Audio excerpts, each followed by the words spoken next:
dans le prochain épisode de Un si grand soleil.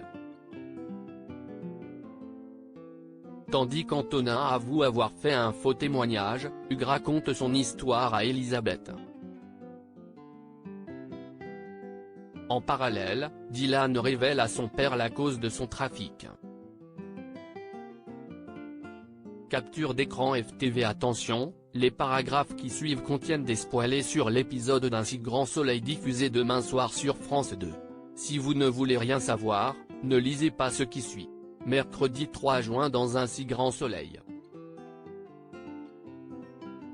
Antonin avoue avoir fait un faux témoignage comme le tournevis coudé retrouvé dans l'appartement des Poujols comporte l'ADN de Sylvain, la police le place en garde à vue. Léonie et Becker révèlent qu'ils sont au courant de sa fraude à l'assurance quelques années auparavant, mais le père d'Antonin clame malgré tout son innocence. Quand Manu expose que son plan ne s'est pas passé comme prévu et qu'il avait imaginé que l'explosion se produise les jours suivant l'inauguration de l'Escape Game, Sylvain jure qu'il n'aurait jamais mis en danger la vie de ses clients pour de l'argent.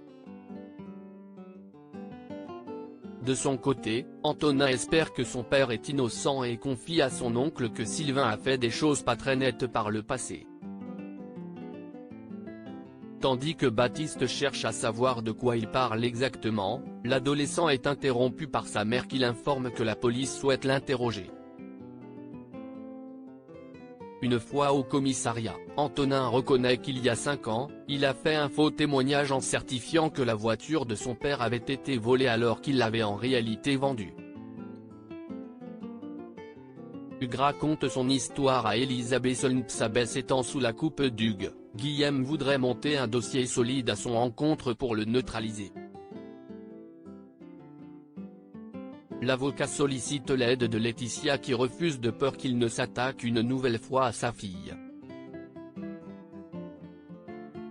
Guillaume apporte ensuite la convention de divorce à Elisabeth, mais la femme d'affaires préfère plutôt se changer les idées. Pour cela, elle invite son ancien compagnon à passer la soirée à l'opéra, ce qu'il accepte avec plaisir. Plus tard dans la journée, Elisabeth reçoit un bouquet de fleurs d'Hugues accompagné d'une carte pour s'excuser de tout le mal qu'il lui a fait et elle rejoint ce dernier à l'hôpital avec les papiers du divorce. Il commence par lui promettre que ses sentiments ont toujours été sincères, puis il poursuit en indiquant avoir monté une boîte de nettoyage industriel qui marchait bien par le passé. Mais lorsque sa directrice financière, avec laquelle il a vécu une grande histoire d'amour, est partie sans prévenir en lui laissant d'énormes dettes, il a perdu son entreprise. Pour Elisabeth, ce n'est pas une raison valable pour ses mensonges et Hugues ajoute que pour s'en sortir il a dû faire des choses hors des clous. Toutefois, le jour où il a rencontré Elisabeth, il a décidé de changer du tout au tout. Alors qu'Elisabeth se demande comment il va s'en sortir une fois sorti de l'hôpital, Ancelin précise qu'il compte se débrouiller seul et qu'elle n'entendra plus jamais parler de lui. Inquiète, elle contacte néanmoins une agence immobilière pour lui trouver un appartement le plus rapidement possible. Dylan révèle à son père la cause de son trafic. Gérald va au 101 pour s'excuser et réparer les erreurs de son fils. Il questionne Elliot pour savoir s'il était au courant du business de Dylan, mais le jeune homme affirme le contraire, avant de faire remarquer que son ami est malheureux dans son travail. Anéanti par cette phrase, Soriano retourne à son atelier et annonce à son fils qu'il peut reprendre ses études s'il le désire.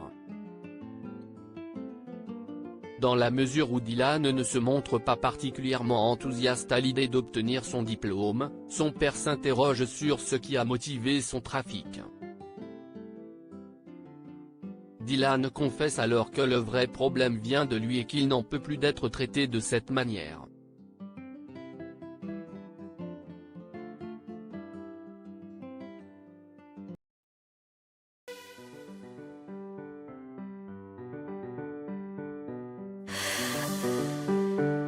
The Love just had a heart